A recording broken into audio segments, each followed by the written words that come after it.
lửa xung đột ở Đông Âu đang bùng phát theo hướng khó kiểm soát. Lãnh thổ Nga liên tục rơi vào thế bất ổn. Nga tuyên bố bắn hạ lượng lớn UAV ở Belgorod, không lâu sau vụ tấn công chấn động hồi đầu tuần. Chuyên gia chỉ ra, các vụ tấn công xuyên biên giới từ Ukraine có thể kéo dài hệ thống phòng thủ của Nga.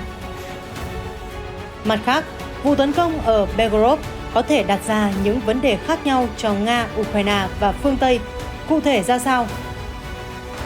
Trước ánh mắt dò xét của Nga, Mỹ phủ nhận liên quan tới vụ tấn công Belgorod. Đáng chú ý, Moscow tố Mỹ đào tạo chiến binh IS hành động phá hoại chống Nga. Một số diễn biến khác, Tổng thống Iran chỉ trích Mỹ không theo đuổi dân chủ mà chỉ thống trị, cướp bóc của cải nước khác. Quan chức an ninh Hàn Quốc dự đoán Triều Tiên phóng vệ tinh do thám trong tương lai gần. Mỹ, Hàn tăng trừng phạt để đối phó với tội phạm trên mạng của Triều Tiên. Tất cả sẽ được gửi đến quý vị ngay sau đây.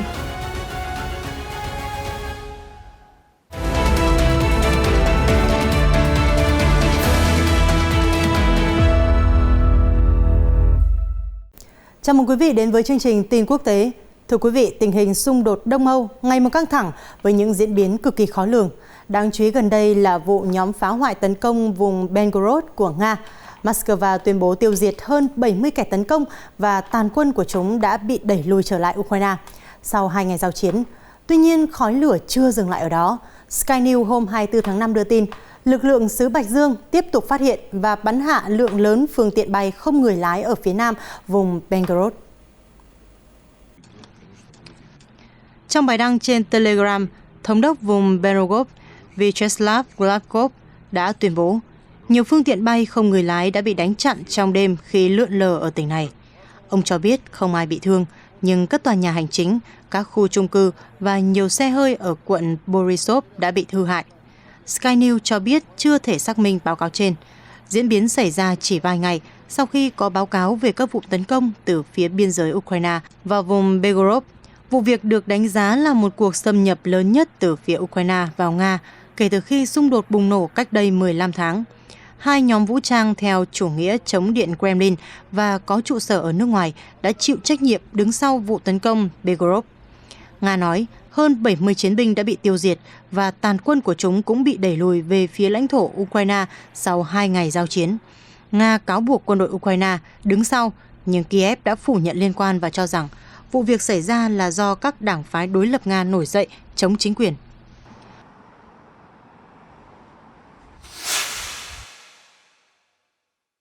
Nói đến cuộc tấn công vùng biên giới Belgorod của Nga vào hôm 22 tháng 5, các chuyên gia quân sự nhận định đó có thể là một đòn giáng lớn buộc Moscow luân chuyển quân khỏi các tiền tuyến nóng rực ở Ukraine để củng cố khu vực biên giới. Reuters hôm 24 tháng 5 đưa tin. Reuters dẫn đánh giá của các nhà phân tích chỉ ra, mặc dù Kiev phủ nhận liên quan, nhưng hầu như chắc chắn là vụ tấn công xuyên biên giới nói trên có sự phối hợp của lực lượng vũ trang Ukraine. Điều này càng khả thi khi Kiev chuẩn bị kế hoạch giành lại lãnh thổ bị Moscow kiểm soát, nhưng gặp khó vì Moscow xây các công sự lớn ở các vùng phía Nam và phía Đông đã giành được. Neil Melvin, một nhà phân tích tại Viện Nghiên cứu Russia của Anh đánh giá, Ukraine đang cố gắng đẩy lùi Nga từ các hướng khác nhau để nới rộng khoảng cách. Moscow buộc phải tăng quân tiếp viện. Vụ xâm nhập Belgorod vừa qua xảy ra cách xa tâm điểm giao tranh ở vùng Donbass phía đông Ukraine và cách khoảng 160 km so với khu vực tiền tuyến ở phía bắc Kharkiv. Nga đã phản ứng bằng cách triển khai thêm quân tại các khu vực trên, cũng như bố trí nhiều binh lực dọc các khu vực biên giới. Mặc dù đó có thể không phải là tuyến đường mà Ukraine sẽ phát động phản công, ông Melvin nói. Nga đã tuyên bố đánh tan các chiến binh tấn công Belgorod bằng xe bọc thép vào tiêu diệt 70 người theo chủ nghĩa dân tộc Ukraine, cũng như đẩy lùi tàn quân của chúng trở về Ukraine. Trong khi đó, Kiev cho biết vụ tấn công xảy ra là do xung đột nội bộ của Nga. Hai nhóm thuộc phe đối lập Nga hoạt động tại Ukraine bao gồm Quân đoàn Tình nguyện Nga, RVC và Quân đoàn Tự do Nga đã nhận trách nhiệm. Các nhóm này được thành lập trong thời gian Nga phát động chiến dịch quân sự đặc biệt và tập hợp các chiến binh tình nguyện đứng về phía Ukraine, chiến đấu chống Moscow và lật đổ Tổng thống Vladimir Putin. Mark Galeotti, người đứng đầu cơ quan tình báo Mayak có trụ sở ở London và là tác giả của nhiều quyển sách về quân đội Nga, nói rằng hai nhóm đối lập trên bao gồm những người Nga chống đối Điện Kremlin theo chủ nghĩa tự do và vô chính phủ và cả chủ nghĩa tân phát xít. Họ hy vọng rằng bằng một cách nhỏ bé nào đó, họ có thể lật đổ chế độ Tổng thống Putin. Tuy nhiên, cùng lúc đó, chúng ta cũng nhận ra rằng đây không phải là một lực lượng độc lập. Họ nằm dưới sự kiểm soát của cơ quan tình báo Ukraine, ông Galeotti chỉ ra.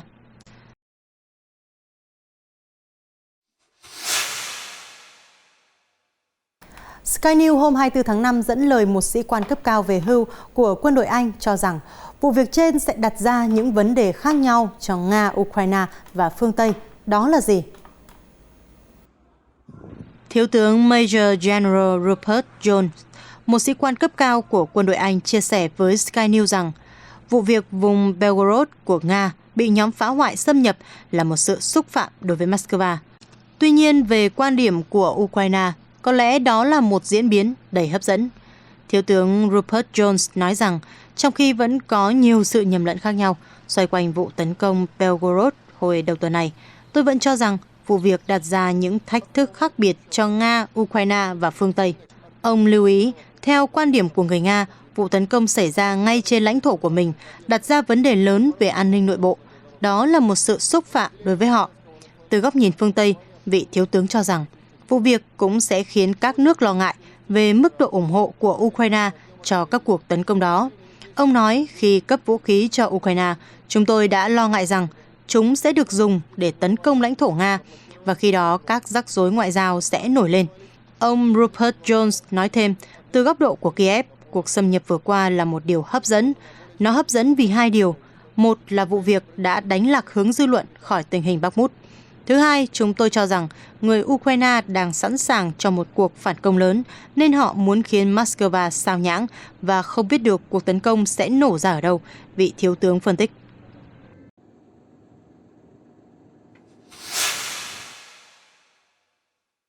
Thưa quý vị, Nga đã công bố các hình ảnh liên quan tới vụ tấn công vào vùng biên giới Belgorod nói trên, cho thấy các thiết bị quân sự phương Tây bị bỏ lại hoặc bị hư hại, bao gồm xe thiết giáp Humvee của Mỹ. Trước ánh mắt đầy nghi ngại của Moscow, Hoa Kỳ kiên quyết phủ nhận liên quan đến việc khuyến khích hoặc ủng hộ các cuộc tấn công vào lãnh thổ của Nga. Hãng thông tấn Pháp AFP hôm 24 tháng 5 cho biết Matthew Miller, phát ngôn viên Bộ Ngoại giao Mỹ đã nhấn mạnh, chúng tôi không khuyến khích hoặc cho phép các cuộc tấn công vào Nga. Ông cũng ngờ vực các báo cáo được lan truyền trên mạng xã hội cho thấy vũ khí mà Mỹ cấp cho Ukraine đã được dùng tấn công Belgorod. Hiện chúng tôi rất hoài nghi về tính xác thực của các báo cáo đó, ông Miller cho biết. Trước đó, thống đốc vùng Belgorod Vyacheslav Gladkov cho biết có một nhóm phá hoại từ Ukraine đã xâm nhập vào khu vực. Hầu hết người dân đã rời đi. Tôi hy vọng rằng quân đội của chúng tôi sẽ hoàn thành nhiệm vụ một cách sớm nhất. Phản ứng trước cuộc tấn công, giới chức Nga đã nhanh chóng thực thi chế độ chống cực đoan ở Belgorod, trao thẩm quyền đặc biệt cho các cơ quan an ninh và thực thi các biện pháp giám sát và hạn chế khác nhau.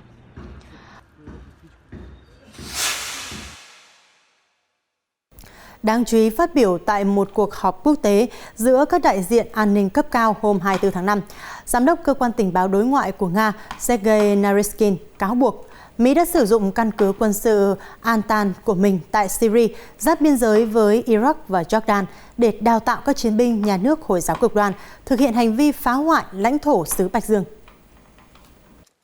Ông Naryshkin nói rằng, theo thông tin chúng tôi thu thập được, cơ sở quân sự của Mỹ đặt tại biên giới giữa Syria, Jordan và Iraq đang được sử dụng để đào tạo các chiến binh IS thực hiện các hành động lật đổ không chỉ trên lãnh thổ Syria mà cả các vùng ở Nga. Vị quan chức chỉ ra, Hoa Kỳ duy trì sự hiện diện quân sự phi pháp ở Đông Bắc Syria thực ra là nhằm chiếm lấy một phần lãnh thổ của nhà nước có chủ quyền này. Họ tiếp tục gây áp lực lên Damascus, ngăn chặn đất nước Trung Đông này phục hồi, ông Naryshkin nói.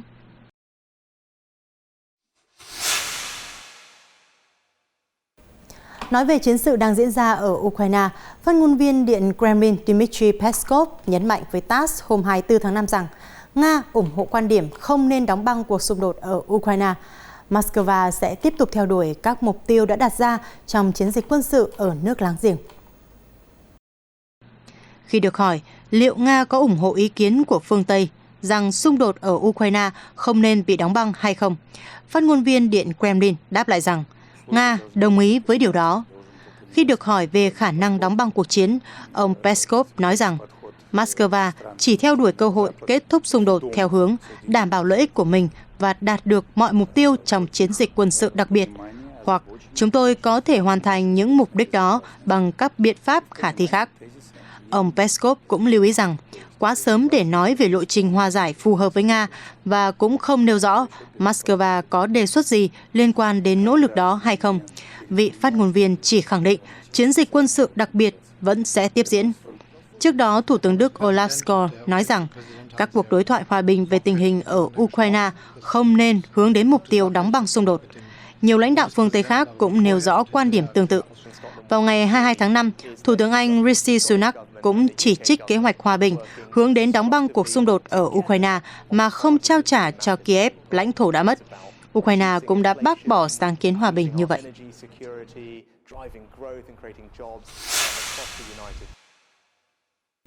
Trong khi đó, các cuộc bắn phá ác liệt vẫn xé toạc các chiến địa ở Ukraine. Sputnik hôm 24 tháng 5 dẫn nguồn tin thân cận cho biết hệ thống tên lửa không đối đất S-350 Vyazma, gọi tắt là SAM, đã hạ gục máy bay của Ukraine khi ở cơ chế hoàn toàn tự động. Nguồn tin Sputnik nói rằng lần đầu tiên trên thế giới, tên lửa không đối đất Vyazma đã thể hiện khả năng phát hiện kẻ thù hoàn toàn tự động. Nó có thể theo dõi và phá hủy các mục tiêu trên không của Ukraine trong trận chiến. Khí tài này đã hạ gục nhiều máy bay và phương tiện không người lái của đối phương. Một nguồn tin khác cho biết, cơ chế tự động được thiết lập trên nguyên tắc cơ bản là con người không được hủy quyết định mà thiết bị trí tuệ nhân tạo của SAM đưa ra. Trong các tình huống không chiến thực tế, đơn cử, một người điều khiển không được can thiệp vào hoạt động của hệ thống. Vì vậy, họ chỉ có thể xác nhận các thuật toán mà máy vận hành. Nguồn tin giải thích thêm rằng hệ thống tên lửa Vyazma hoạt động đồng thời ở chế độ radar chủ động và bị động, giúp tăng khả năng ngăn gây nhiễu cũng như khả năng phát hiện và phân loại mục tiêu. S-350 Vyazma là hệ thống phòng không di động hiện đại đã phục vụ cho lực lượng vũ trang Nga vào năm 2019. Nó được thiết kế để phá hủy các mục tiêu đạn đạo và cả khí tài di động, bao gồm máy bay chiến đấu, phương tiện không người lái và tên lửa hành trình. S-350 có tầm hoạt động tối đa lên đến 120 km và có thể nhắm vào 16 mục tiêu ở độ cao 30 km.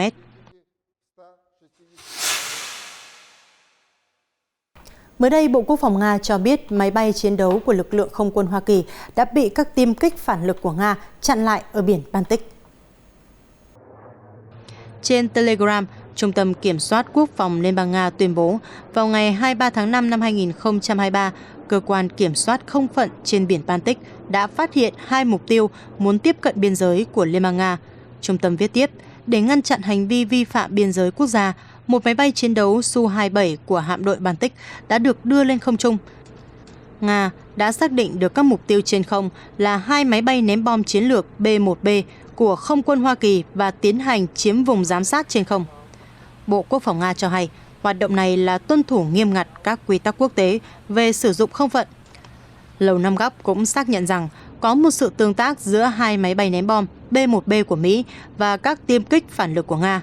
Tuy nhiên, phía Lầu Năm Góc thông báo đây không phải là một vụ việc nghiêm trọng và gọi đó là sự tương tác an toàn và chuyên nghiệp. Thư ký báo chí Lầu Năm Góc, tướng Pat Ryder nói rằng, tôi hiểu đó là một sự tương tác an toàn và chuyên nghiệp với máy bay Nga, vì vậy không có gì nghiêm trọng trong sự việc lần này.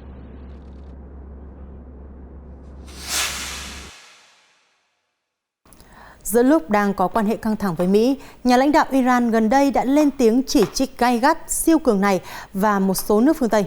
Tổng thống Iran Ebrahim Raisi hôm 23 tháng 5 khẳng định các tuyên bố của Mỹ rằng Washington đang thúc đẩy nền dân chủ ở nước ngoài chỉ là giả mạo. Theo ông, Mỹ và một số nước phương Tây không theo đuổi dân chủ mà là thống trị và cướp bóc của cải của nước khác. Những lời chỉ trích gay gắt của nhà lãnh đạo Iran được đưa ra trong một bài phát biểu tại Jakarta khi Tổng thống Ebrahim Raisi có mặt tại Indonesia nhằm ký một số thỏa thuận thúc đẩy quan hệ thương mại giữa hai nước. Nhà lãnh đạo Iran tuyên bố, với sự trỗi dậy của các cường quốc mới nổi, kỷ nguyên thống trị của Mỹ đã kết thúc.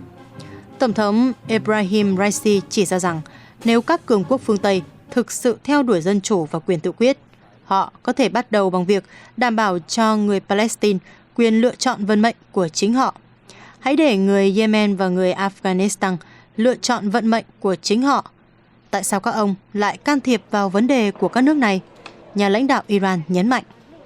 Theo Sputnik, các tuyên bố được đưa ra trong một bài phát biểu kêu gọi đoàn kết trong cộng đồng người Hồi giáo tại một trung tâm Hồi giáo ở Jakarta, giữa lúc ông Raisi muốn siết chặt quan hệ song phương với Indonesia.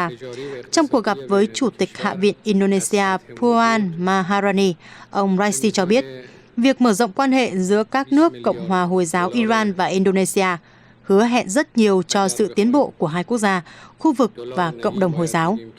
Bất chấp những lời đe dọa và trừng phạt phi lý, nước Cộng hòa Hồi giáo Iran đã đạt được những tiến bộ đáng kể và tạo ra các cơ hội tốt nhằm giúp quan hệ song phương phát triển hơn. Truyền thông dẫn lời ông Raisi cho hay.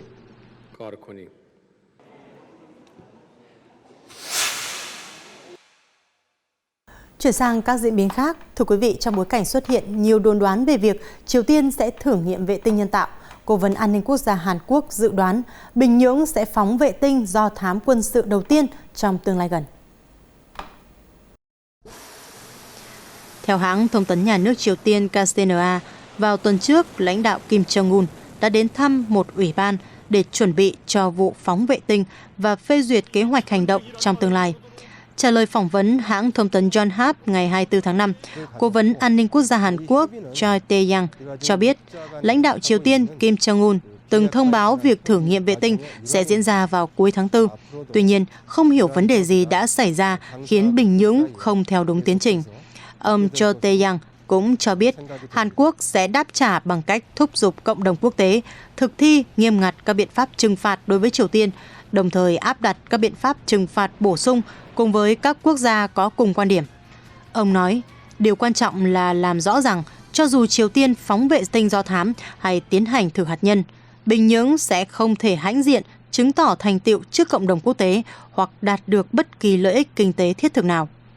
Được biết, trong chuyến thăm cơ quan phát triển hàng không vũ trụ quốc gia Triều Tiên vào tháng trước, lãnh đạo Kim Jong-un đã chỉ đạo các quan chức triển khai phóng vệ tinh do thám theo kế hoạch.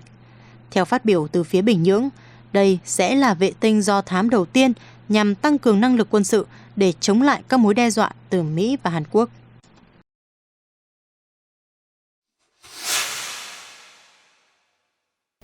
Hàn Quốc và Hoa Kỳ đã áp đặt thêm các biện pháp trừng phạt đối với Bình Nhưỡng khi nghi ngờ các cuộc tấn công trên mạng của Triều Tiên có mục đích tài trợ cho hoạt động phát triển tên lửa và vũ khí hạt nhân. Hãng tin NHK ngày 24 tháng 5 trích thông báo của Bộ Ngoại giao Hàn Quốc cho biết Seoul mới đưa vào danh sách đen thêm 3 tổ chức và 7 cá nhân, trong đó 2 tổ chức có liên kết với Bộ Quốc phòng hoặc Đảng Lao động Triều Tiên. Tổ chức thứ 3 là một học viện đào tạo về công nghệ và không gian mạng. Theo Bộ Ngoại giao Hàn Quốc, các tổ chức nói trên đã kiếm tiền bất hợp pháp bằng cách gửi kỹ sư đến Nga, Trung Quốc và Lào để tham gia xây dựng hệ thống giao dịch tiền điện tử. Được biết, Hàn Quốc từng nhiều lần cáo buộc các kỹ sư Triều Tiên đang kiếm được hàng triệu đô la mỗi năm bằng cách ra nước ngoài làm việc dưới danh tính giả. Trong khi đó, thông báo ngày 23 tháng 5 từ Bộ Tài chính Hoa Kỳ cũng cho biết Mỹ đã xử phạt 4 thực thể và 1 công dân Triều Tiên với nghi ngờ có liên quan đến hành vi trộm cắp tiền điện tử. Các thực thể bao gồm một cơ sở đào tạo tấn công mạng và một đơn vị thuộc cơ quan tình báo. Bộ Tài chính Hoa Kỳ cho biết rằng Triều Tiên đang tiến hành các hoạt động tấn công mạng độc hại với mục đích tài trợ cho các chương trình tên lửa đạn đạo và vũ khí hạt nhân. Liên quan tình hình nội bộ nước Mỹ, thưa quý vị, sau vòng đàm phán trần nợ công mới nhất diễn ra vào hôm 23 tháng 5, người phát ngôn Nhà Trắng bà Karine Jean-Pierre cho biết các nhà đàm phán của Tổng thống Joe Biden và Chủ tịch Hạ viện Kevin McCarthy đều đồng ý rằng việc Mỹ không thể thanh toán nợ là không còn bàn cãi. Đại diện của hai bên đã kết thúc buổi đàm phán gần nhất mà không có một tiến triển nào, dù thời hạn nâng trần nợ công lên 31,4 nghìn tỷ đô la Mỹ đang đến rất gần, khiến Mỹ có nguy cơ đối mặt với tình trạng vỡ nợ lần đầu tiên. Bà Jean-Pierre cho biết Nhà Trắng đang nỗ lực giải quyết việc này một cách rất cấp bách. Bà gọi các tuyên bố của bên khác về vấn đề này là một sự lố bịch. Hiện, phía Tổng thống Joe Biden và Hạ viện do Đảng Cộng hòa kiểm soát vẫn chia rẽ sâu sắc trong vấn đề giảm thiểu thâm hụt liên bang.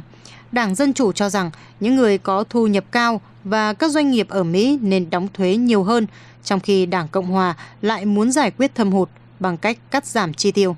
Giám đốc Văn phòng Quản lý và Ngân sách Shalanda Young cùng với cố vấn cấp cao của Nhà Trắng Steve Ricchetti đã họp bàn với các đại diện bên Đảng Cộng hòa trong 2 tiếng, nhưng sau đó họ rời đi mà không đưa ra bình luận nào với giới truyền thông.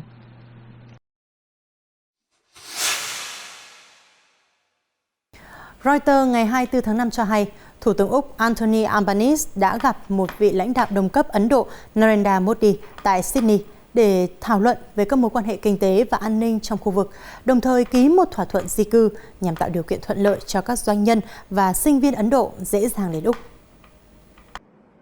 Theo Reuters, cuộc họp giữa hai quốc gia thuộc tổ chức Quad cũng đã đề cập tới những vấn đề khác như thương mại, năng lượng tái tạo và thành lập một cơ quan chuyên đề về hydro để mở rộng hợp tác năng lượng sạch. Trao đổi với phóng viên, Thủ tướng Modi cho biết đây là cuộc hội đàm thứ 6 giữa ông và Thủ tướng Albanese trong vòng 1 năm qua, một cột mốc đánh dấu mối quan hệ hợp tác sâu sắc toàn diện giữa hai nước. Về phía Úc, Thủ tướng Albanese khẳng định các nhà lãnh đạo Bộ Tứ Kim Cương luôn sát cánh cùng nhau vì một khu vực Ấn Độ-Thái Bình Dương cởi mở và ổn định, nơi tất cả các quốc gia, dù lớn hay nhỏ, đều có cơ hội phát triển an toàn và thịnh vượng. Được biết, Úc là đối tác thương mại lớn nhất của Trung Quốc. Vào lúc này, chính quyền Canberra cũng đang tìm cách đa dạng hóa thị trường xuất khẩu bằng cách tăng cường giao dịch với Ấn Độ trong lĩnh vực khai khoáng.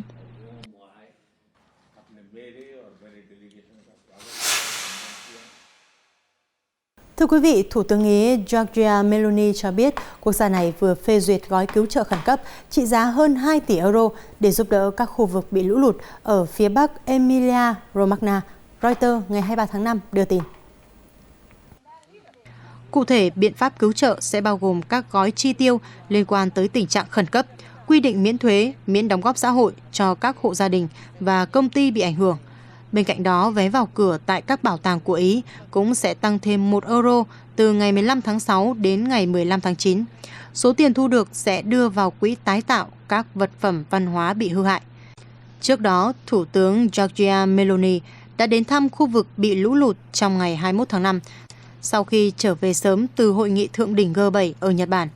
Reuters cho hay, gần 1 tuần sau thảm họa lũ lụt, khoảng 23.000 cư dân vùng lũ lụt vẫn trong tình trạng mất nhà cửa và tại một số thành phố, nước vẫn chưa rút hết.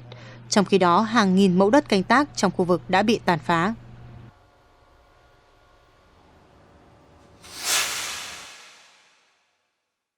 Vương quốc Anh đang lâm vào tình trạng thiếu hụt lao động trên diện rộng, một vấn đề có thể làm tăng tỷ lệ lạm phát. Mới đây thì chính phủ Anh cho biết sẽ nới lỏng các quy định nhập cư đối với những công việc trong ngành đánh bắt cá để giải quyết tình trạng thiếu lao động trong lĩnh vực này. Reuters ngày 24 tháng 5 cho hay, chính phủ Anh đã đưa ra các quy định mới khi một hội đồng độc lập khuyến nghị cần xem xét ảnh hưởng của vấn đề di cư đối với thị trường lao động. Theo đó, ngư dân, thuyền trưởng và thủy thủ lành nghề trên các tàu lớn sẽ được thêm vào danh sách các ngành nghề thiếu lực lượng lao động. Vào cuối năm nay, các quy định mới sẽ có hiệu lực, giúp các ứng viên nước ngoài xin thị thực rẻ và dễ dàng hơn, góp phần giảm bớt mức lương tối thiểu đối với lao động nhập cư. Được biết, ngành công nghiệp đánh bắt cá vốn là động lực chính cho quyết định Brexit vào năm 2016 của Anh. Tuy nhiên giờ đây, nhiều người dân đảo quốc sương mù cho rằng quyết định này khiến kinh tế nước Anh rơi vào tình trạng ảm đạm khi lao động nước ngoài ngày càng ít và ngành ngư nghiệp trở nên quan liêu với nhiều thủ tục hành chính. Đối với Thủ tướng Rishi Sunak, sự thay đổi diễn ra vào thời điểm mà vấn đề nhập cư đang được đặt lên hàng đầu trong các chương trình nghị sự. Tuyên bố từ chính phủ Anh cho biết các quy định nhập cư nên được xây dựng với mục đích tạo ra mức lương và điều kiện hấp dẫn hơn đối với lao động thường trú. Tuy nhiên, theo Reuters, chính sách nhập cư của Anh đã nới lỏng đối với ngành ngư nghiệp nên có thể sẽ xuất hiện thêm những hạn chế ở các lĩnh vực khác.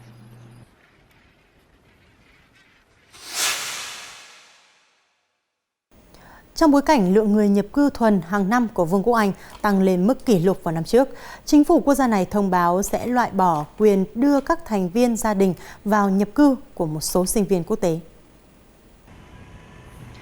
Reuters ngày 23 tháng 5 cho hay, tính đến tháng 6 năm 2022, số người nhập cư thuần của Anh đạt mức kỷ lục 504.000 người.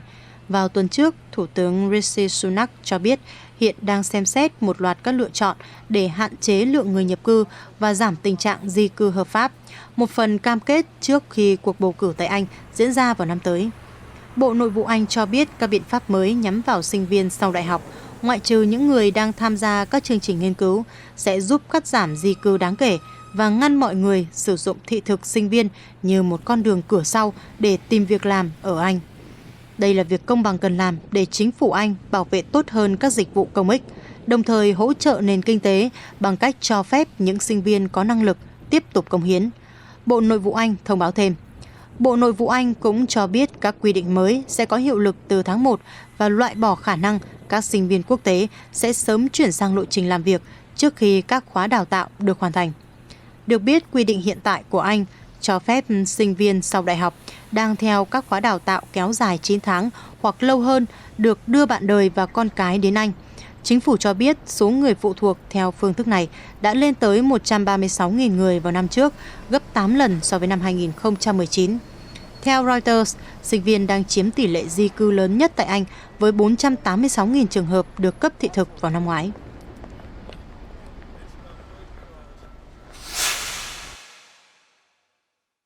Còn tại Pháp, lệnh cấm các chuyến bay nội địa chặng ngắn đã có hiệu lực vào hôm 23 tháng 5 trong động thái thúc đẩy cắt giảm khí thải mà một bộ trưởng nước này đánh giá là lần đầu tiên trên thế giới.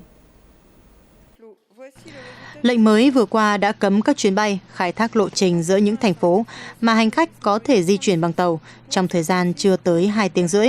Được biết, lệnh cấm trên đã được các nhà lập pháp thông qua vào tháng 6 năm 2021 giữa lúc số chuyến bay giảm trong thời kỳ đại dịch.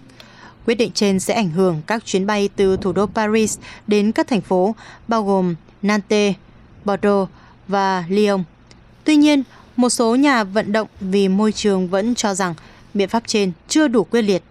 Trước khi lệnh cấm thành luật vào năm 2021, các thành viên trên một diễn đàn về khí hậu do Tổng thống Pháp Emmanuel Macron thành lập nhằm định hình chính sách về khí hậu đã kêu gọi hủy bỏ các chuyến bay khai thác lộ trình mà hành khách có thể đã di chuyển bằng tàu trong thời gian ít hơn 4 tiếng. Trong bài đăng trên mạng xã hội, Bộ trưởng Vận tải Pháp Clément Bonte nói rằng lệnh cấm chuyến bay ngắn vừa qua là một tín hiệu quan trọng và là lần đầu tiên trên thế giới.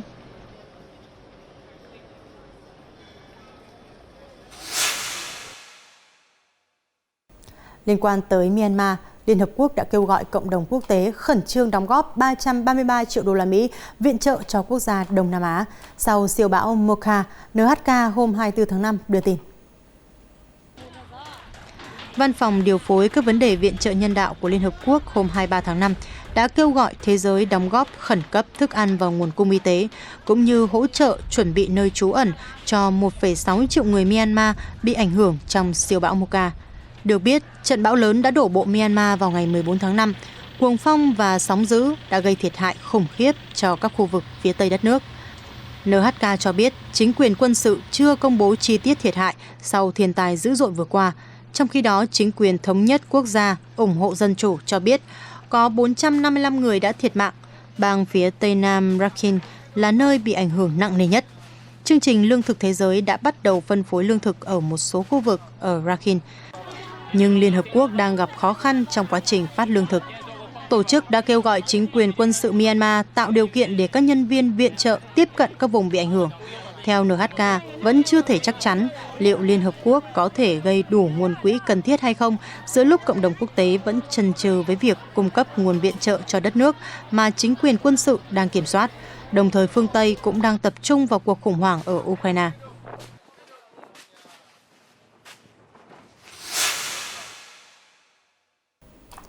Tại khu vực Bắc Mỹ, Reuters hôm 24 tháng 5 cho biết, cảnh sát Mexico đã dỡ bỏ một trại tị nạn tạm bợ ở phía ngoài trung tâm giam giữ ở thành phố Ciudad Juárez, phía Bắc Mexico. Tại nơi đây, vào 2 tháng trước, đã có 40 người thiệt mạng do một trận hỏa hoạn. Cảnh sát và giới chức thành phố đã bắt buộc người tị nạn rời khỏi các căn lều tạm vì nơi đây rất mất vệ sinh. Nhiều người từ chối rời đi, khiến hàng chục cảnh sát phải dùng biện pháp mạnh. Giới chức đã chuẩn bị nơi trú ẩn mới cho người di cư chỉ cách khu trại cũ 300 mét. Nơi đây có 2 lều lớn được trang bị nhà vệ sinh di động và điều hòa. Theo Reuters, những người di cư, hầu hết trong số đó là người Venezuela, đã xây dựng khu trạm tạm bợ nói trên một ngày sau khi hỏa hoạn bùng phát ở cơ sở thuộc Viện Di cư Quốc gia Mexico, khiến 40 người thiệt mạng. Nằm ở giữa 2 cây cầu quốc tế dẫn đến El Paso và cách một vài mét so với bức tường ngăn cách Mexico với Mỹ, khu trại đã trở thành một biểu tượng của biểu tình và phản kháng.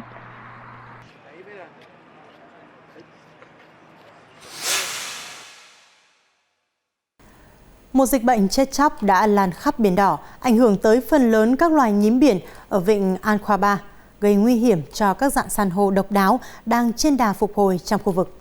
Một nhóm nghiên cứu người Israel công bố, Reuters hôm 24 tháng 5 cho biết.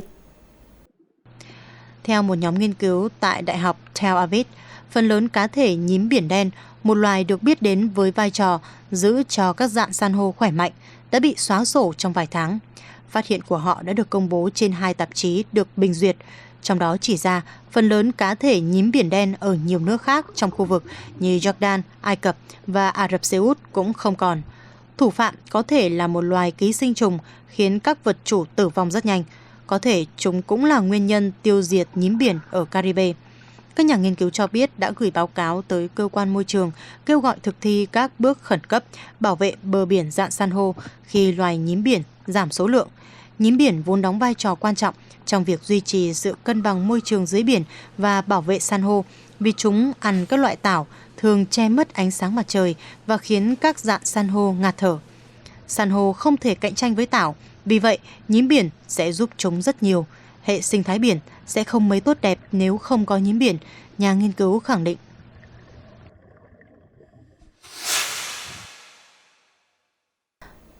NASA vừa công bố hình ảnh về một phần bề mặt mặt trăng, nơi một tàu vũ trụ của Nhật Bản cố gắng hoàn thành chuyến thám hiểm do tư nhân tài trợ đầu tiên trên thế giới vào năm ngoái, NHK đưa tin hôm 24 tháng 5.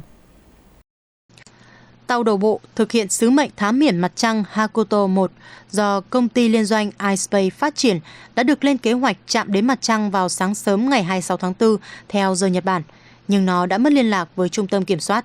Phía công ty cho biết khả năng cao là tàu đổ bộ đã tính toán sai cao độ và tiếp đất khẩn cấp. Hôm 23 tháng 5, NASA đã công bố các hình ảnh do chương trình Quỹ đạo Mặt Trăng chụp hồi tháng trước về khu vực mà con tàu đổ bộ có khả năng rơi xuống. Các nhà phân tích đã so sánh những bức hình trước và sau nỗ lực đổ bộ. Trong bức hình được chụp lúc sau, ít nhất 4 khu vực có vẻ như có các điểm sáng và tối mới hình thành. NASA nói rằng các điểm trung tâm trong một bức hình có vẻ khác với các tảng đá lớn gần đó. Đây có thể là một miệng núi lửa nhỏ hoặc những phần khác của thân tàu đổ bộ.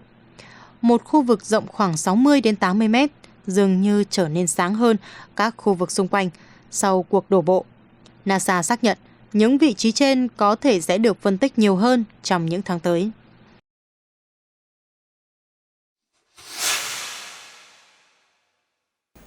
Ở cuối chương trình, mời quý vị cùng gặp gỡ một hướng dẫn viên du lịch nhí vô cùng đặc biệt và đáng yêu ở thành phố cảng của Liban.